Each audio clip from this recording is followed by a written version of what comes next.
The dust was the first thing you tasted. It was a fine red powder that got in your teeth and under your collar, a constant reminder that the earth owned you out here. We'd been pushing 3,000 head of longhorn north for 2 months, and every man was worn down to the bone and sinew. Every man except the trail boss, Silas Kane. He was carved from the same hard rock as the canyons we rode through. A man of few words, and every one of them weighed a pound.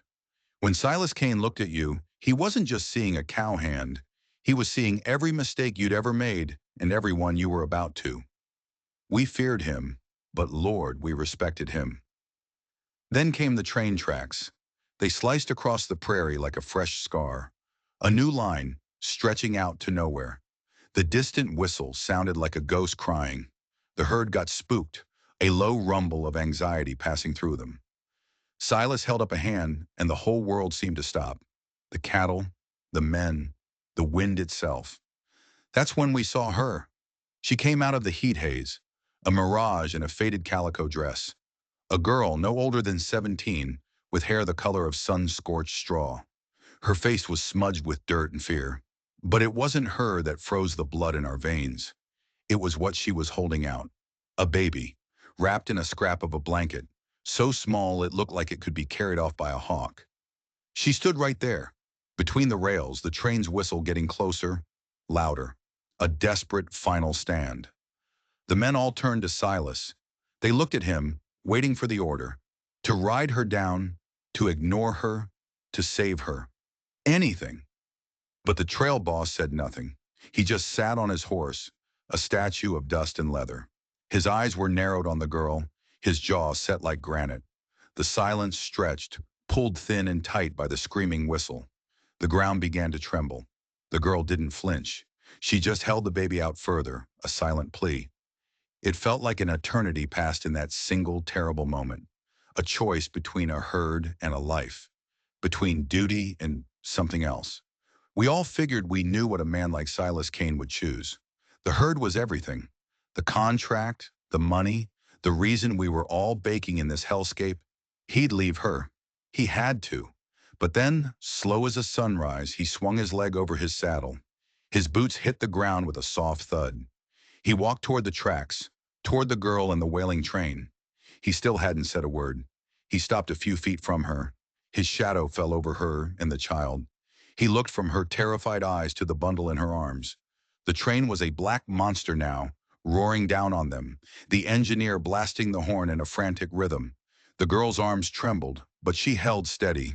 And Silas Kane, the hardest man I'd ever known, reached out his arms.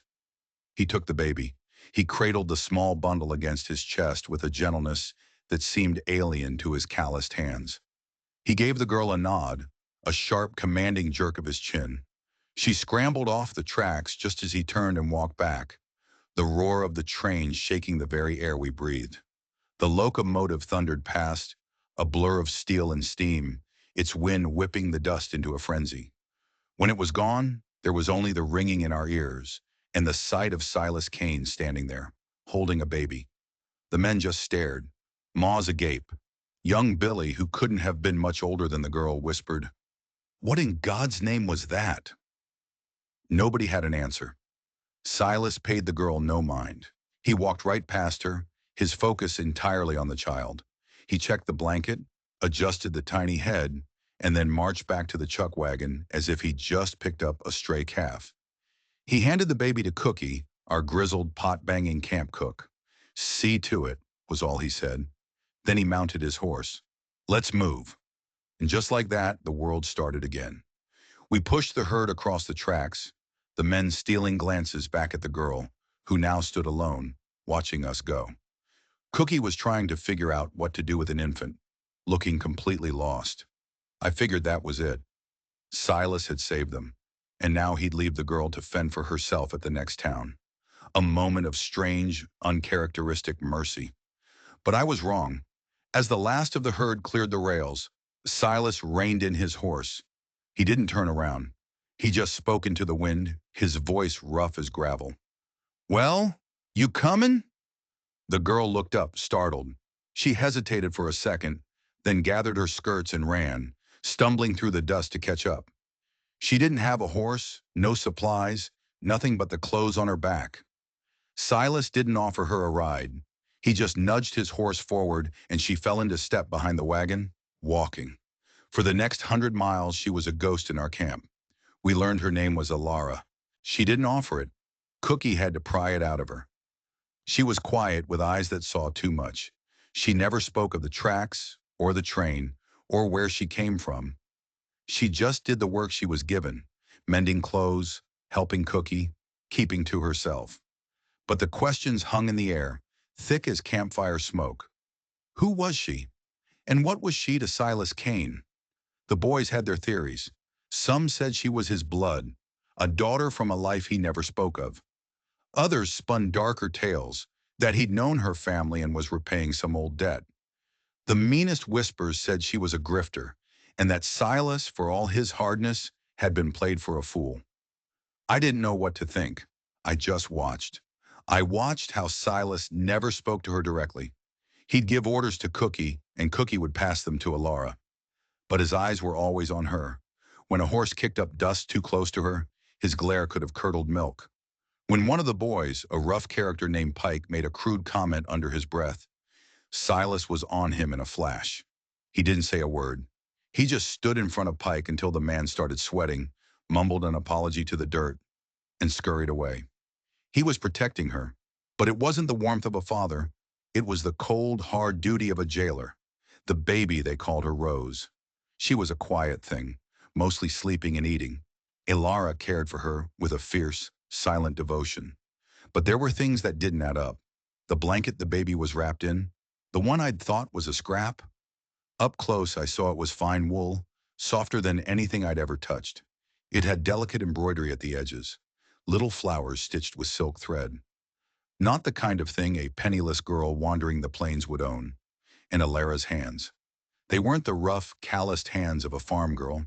They were slender and pale, with nails that, despite being dirty, were carefully shaped. She moved with a strange grace that didn't belong around a dusty chuck wagon. Every detail was a piece of a puzzle I couldn't solve. One evening I was tasked with fetching some water from the creek. As I came back up the rise, I saw Alara sitting by the wagon, away from the fire. She thought she was alone. She had a small worn satchel on her lap, the only thing she'd carried with her. She pulled something from it. It was a small carved wooden bird, intricately detailed, its wings half spread as if in mid-flight. She held it in her palm, her thumb stroking the smooth wood. And for the first time since she'd arrived, the fear in her eyes was replaced by a deep, profound sadness. A single tear traced a path through the grime on her cheek. She heard my footstep and snatched it back into the bag, her face instantly becoming a guarded mask again. A wooden bird. It seemed so small, so insignificant, but it was another piece that didn't fit. We were a week from Dodge City when the riders appeared, two of them coming from the east. They weren't cowboys. They wore bowler hats and dark city coats, even in the blistering heat. They rode expensive horses, and they rode with a purpose that set every man's teeth on edge. Silas saw them first. He was on a ridge, scouting ahead. I saw him stiffen, his whole body going rigid. He watched them for a long moment before turning his horse and riding back to the wagon, his face a thundercloud. He didn't ride to the front of the column. He rode straight to the chuck wagon. Alara was walking beside it, her head down. "Get in the wagon," he said. His voice was low, but sharp as a razor's edge. "Stay down. Do not make a sound." She looked up, and the terror was back in her eyes, stark and raw. She didn't ask why. She just nodded, scrambled into the back of the wagon, and disappeared under a pile of canvas and supplies. The two men rode up to us an hour later. They introduced themselves as agents from the Pinkerton Detective Agency. My blood ran cold. Pinkertons meant one thing: trouble, runaway criminals, stolen loot, or worse. "We're looking for a girl," the lead agent said. He was a man with a neat mustache and cold, calculating eyes. He dismounted, pulling a folded paper from his coat. "Goes by the name of Alara. Last seen near the new rail line about a week back." He unfolded the paper. It was a drawing, a charcoal sketch, and it was her. No doubt about it. The artist had captured her eyes perfectly. The agent held it up for Silas to see. "Traveling with a newborn child." There's a substantial reward for her return. Safe return, of course. The men shifted in their saddles. I could feel their eyes darting toward the chuck wagon. Every man there knew she was 10 feet away, hiding under a tarp. This was it, the moment of truth. Silas could hand her over, collect the reward, and be done with this whole strange business. It was the smart play, the safe play. Silas Kane looked at the drawing. He looked at the Pinkerton. His face was unreadable, a mask of sun-weathered stone. "Can't say I have," Silas said, his voice flat and even. "We seen no one but dirt and cattle for 100 miles." It was the smoothest lie I'd ever heard. The agent's eyes narrowed.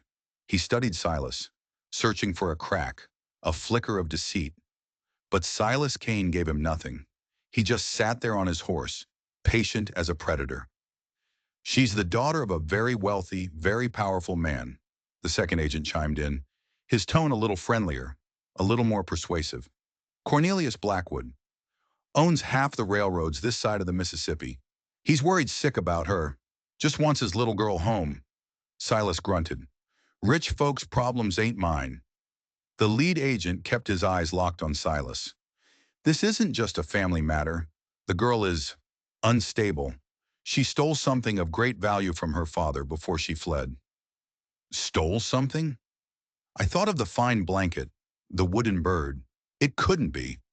"If you see her," the agent said, folding the drawing and tucking it back into his coat, "you'll find a telegraph office in Dodge. The reward is $1,000. $1,000. That was more money than any of us would see in 5 years. You could buy a good-sized ranch for that." I saw Pike's eyes widen, his gaze flicking toward the wagon again. Greed was a dangerous thing on a long drive. Silas just nodded slowly. "We'll keep an eye out."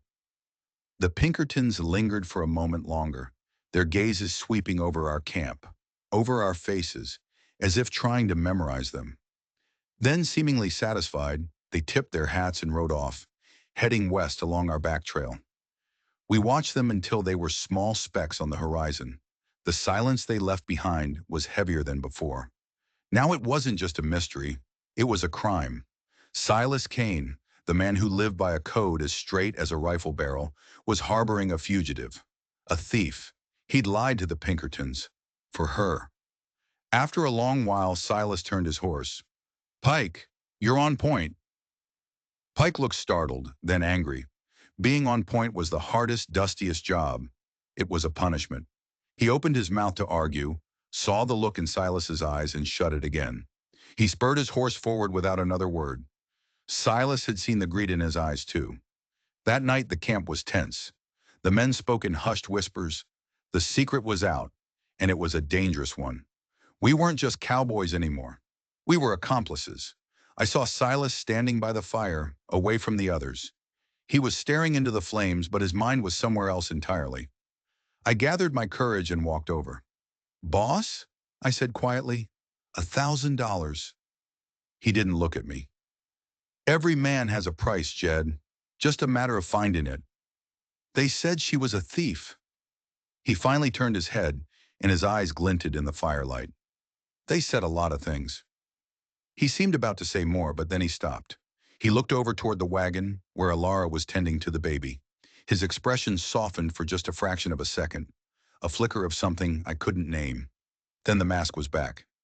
"Get some sleep, Jed," he said, dismissing me. "Long day tomorrow."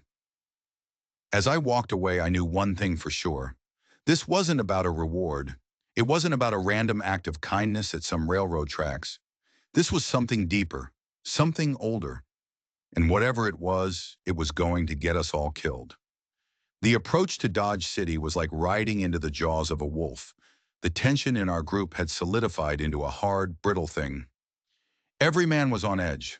Pike was openly mutinous, his whispers turning from greed to talk of just taking the girl and the reward. A few of the other hands looked like they might agree with him. They were simple men, and $1,000 was a simple, powerful argument. Silas knew it. He rode differently now. He was no longer just a trail boss. He was a sentinel.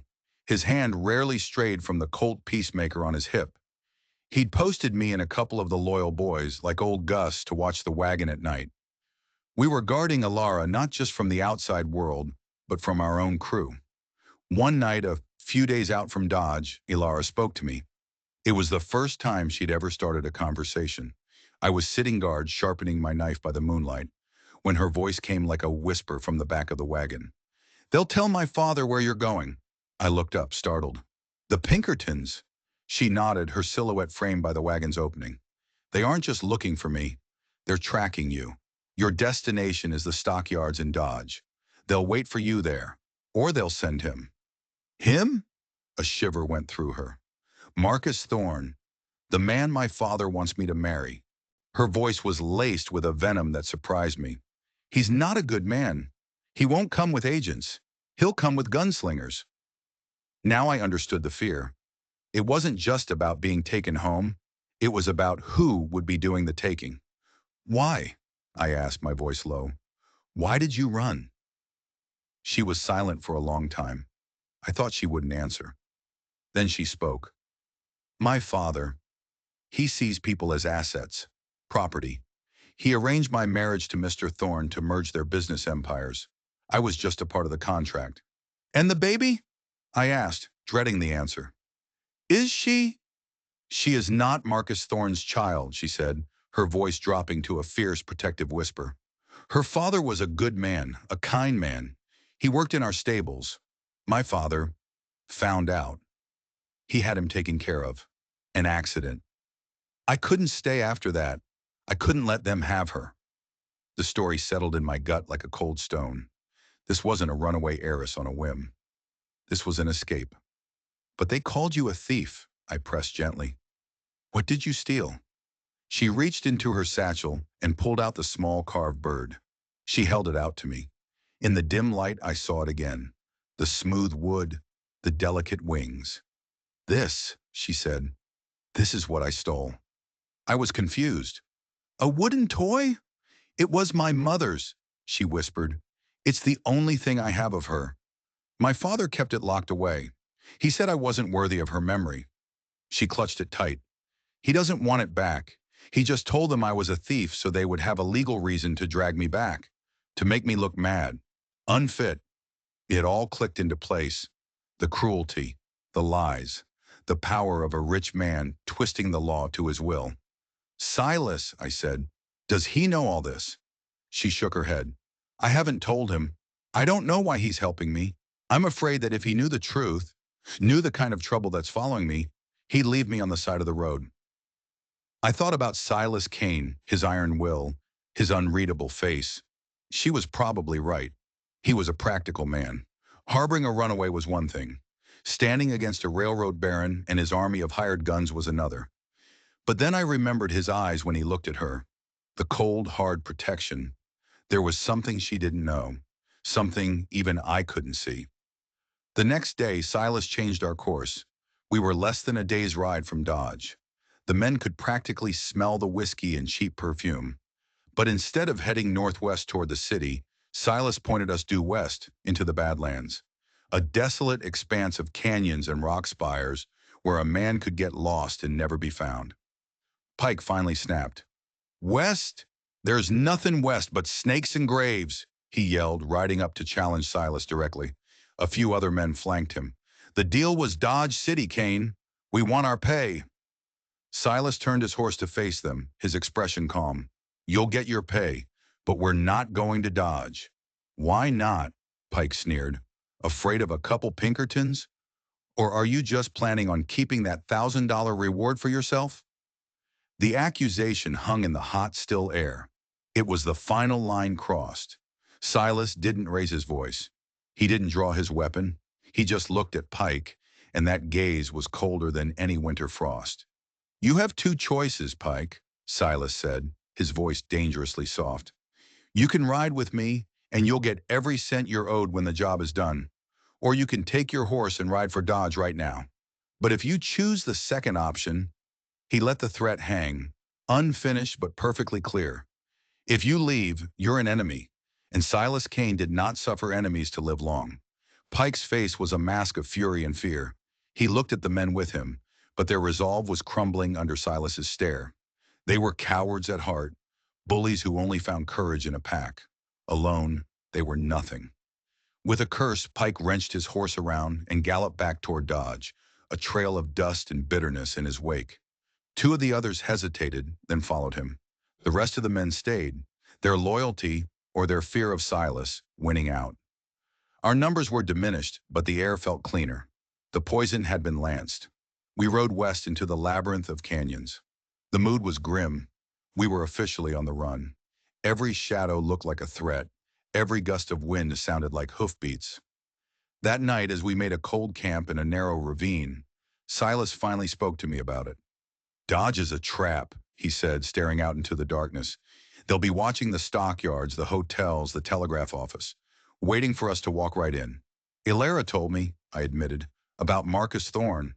Silas's head snapped toward me. She spoke to you? A little. She's scared. He grunted, a sound of bitter acknowledgement. She has a right to be. He picked up a stick, drawing lines in the dirt. A map. There's an old trail through these canyons. Leads up to the high country. We can lose them in here, but we have to move fast. He looked up at me, and his eyes were weary. For the first time, I saw the immense weight he was carrying. Why are you doing this, Silas? I asked, the question that had been burning in my mind for weeks. It's not your fight. He looked at the fire, his face illuminated by the dancing flames. The hard lines seemed deeper than ever. Some debts. They don't get paid in cash, Jed, he said, his voice a low rumble. Some debts are paid in blood and promises.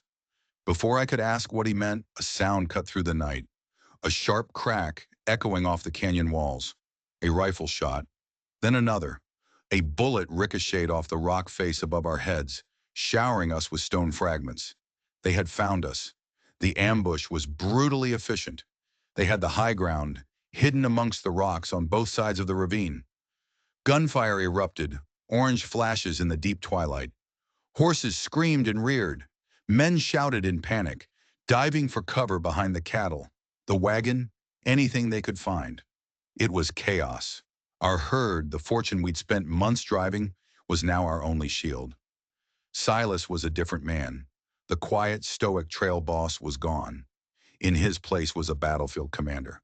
Gus, get the horses secured, he roared, his voice cutting through the din. Jed, with me, return fire. Keep their heads down.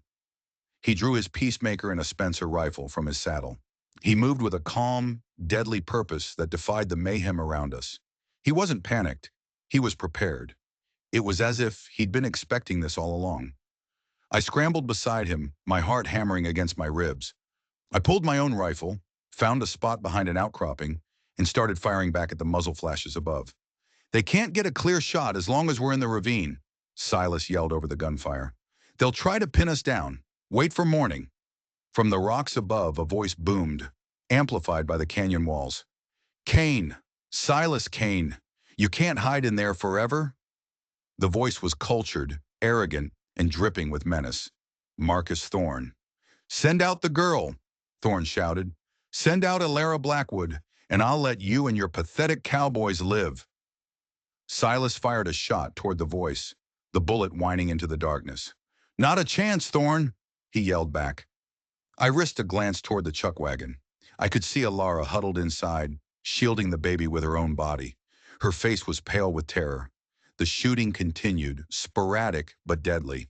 One of our men, a young hand named Carter, cried out and slumped to the ground, clutching his leg. The situation was desperate. We were trapped, outnumbered, and they held all the advantages. During a lull in the firing, I crawled over to Silas. What's the plan, boss? I asked, my voice hoarse. We can't stay here. He was reloading his rifle, his movements swift and sure. The plan hasn't changed. We go west. West? They have us pinned down. He pointed toward the end of the ravine. It looked like a dead end, a sheer wall of rock. Looks like a dead end, he said, as if reading my mind. But it ain't. There's a passage. Narrow, hidden behind a rock slide. Just wide enough for a man on foot, maybe a horse if you're careful. He'd led us here on purpose. This wasn't a trap for us. It was a trap for them. We can't take the herd, he continued, or the wagon. We take the horses, what supplies we can carry, and we disappear into the mountain. The plan was audacious. It meant abandoning everything. The cattle, our wages, our entire purpose for being out here. All for one girl and a baby. The men, I started. The loyal ones will come, he said with grim certainty. Gus, you, a few others. That's all we need. He looked at me, his eyes dark and intense.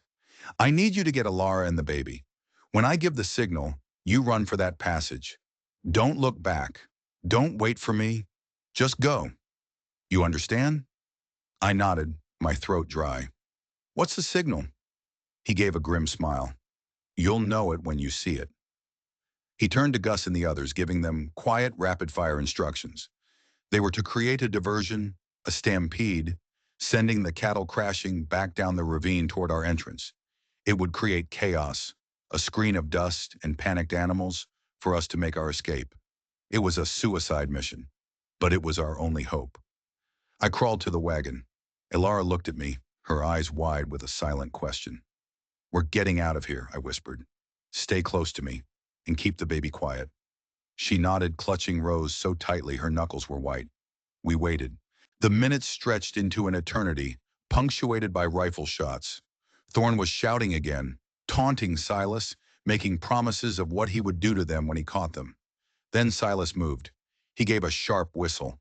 Gus and two other men whooped and hollered, firing their pistols into the air behind the herd.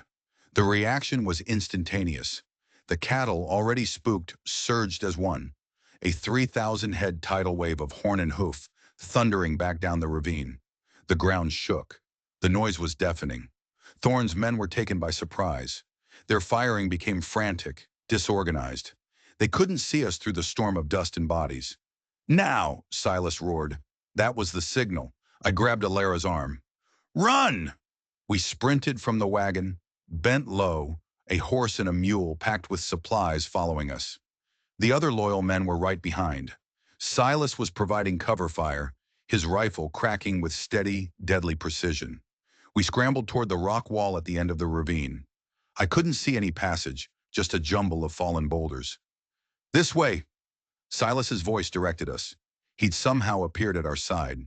He shoved aside a tangle of dead brush, revealing a dark, narrow opening I never would have seen. Get in! Go! I pushed Alara and the baby through first. The passage was tight, smelling of damp earth and rock. It was pitch black inside. Just as I was about to follow, I saw Silas stop at the entrance. He wasn't coming with us. He was turning back. Silas, no! I yelled. He looked at me, his face grim in the moonlight. Thorn won't stop hunting her as long as I'm alive. He thinks I'm the one who planned this, the one who stole her away. He chambered another round into his rifle. And he's right. My mind reeled. What are you talking about? From the chaos of the stampede, Thorn's voice rose in a furious scream. Cain, I'll see you hang for this. Silas looked back at the sound, and a strange cold fire burned in his eyes.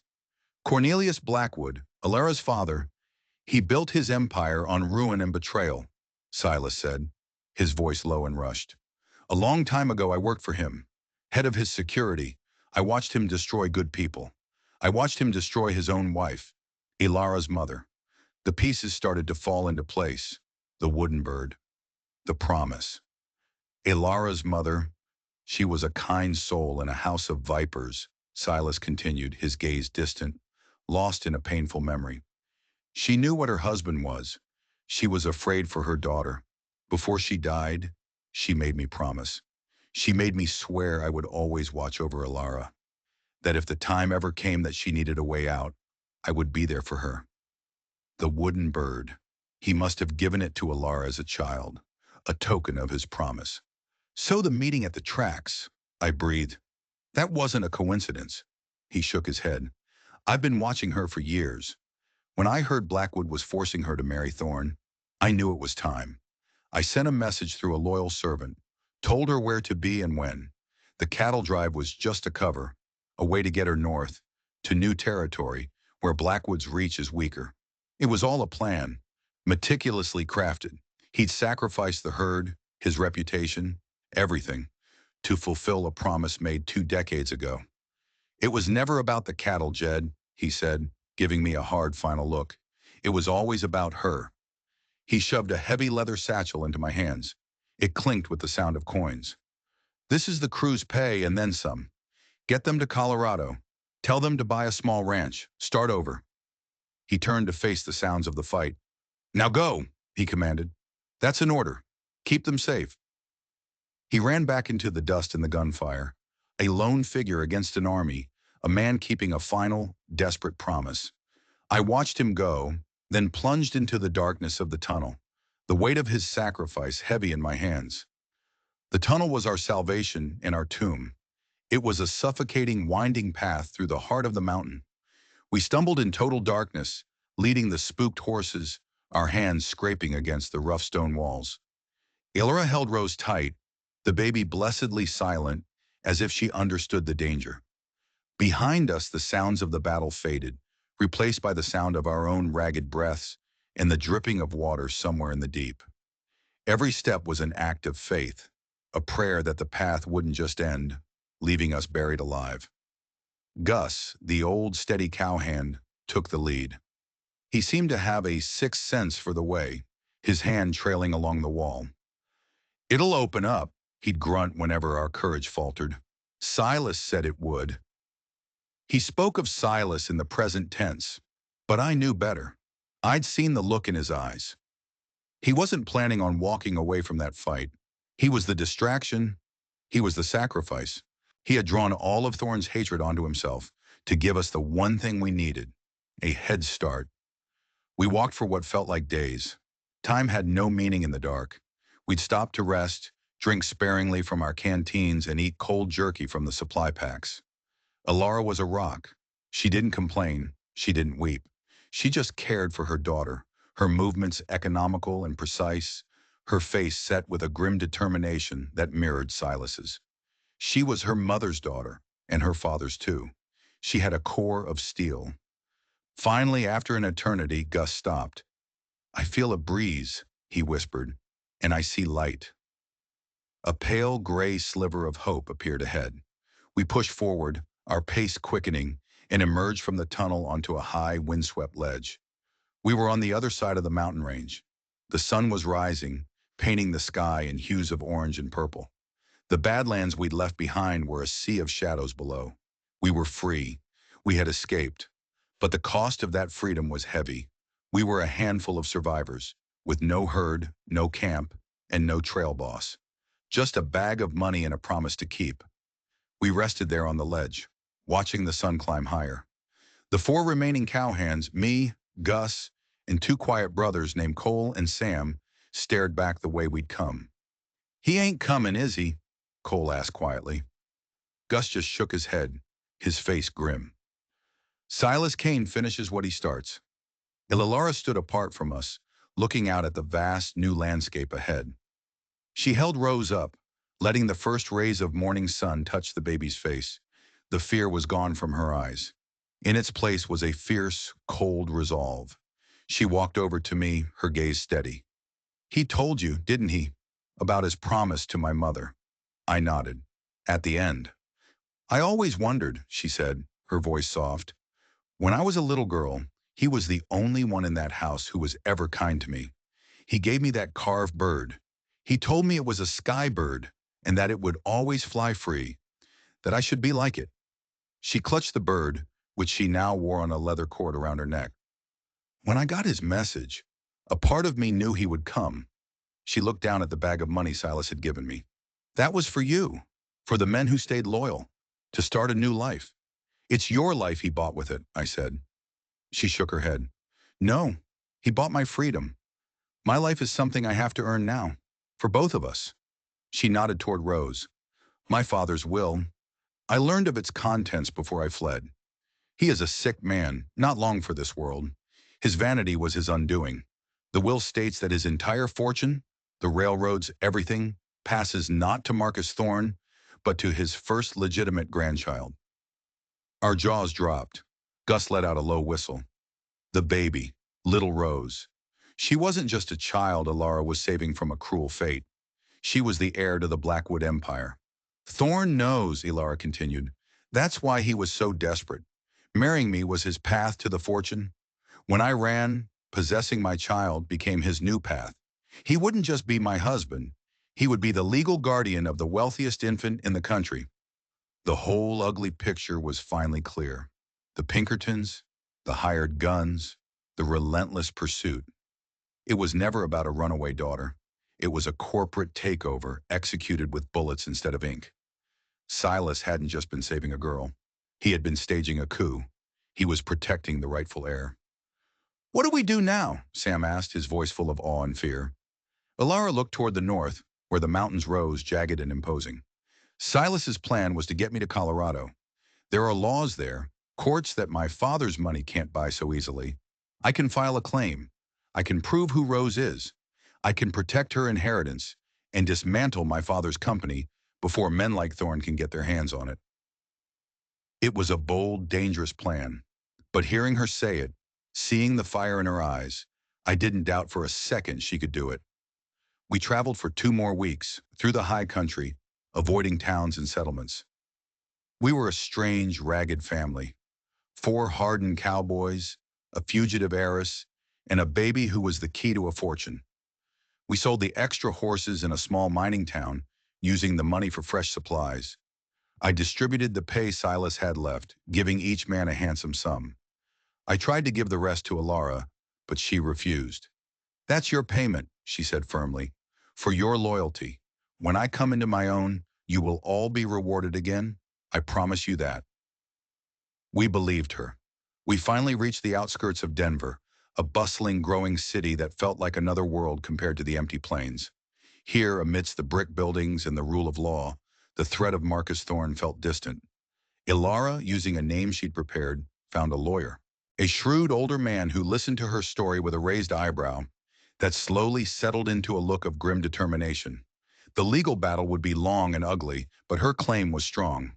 The rest of us found work at a ranch just outside the city, run by a man the lawyer knew and trusted. We were cowboys again, but we were different. We'd been part of something bigger. We were the guardians of a secret queen. We'd visit Ilara in the city when we could.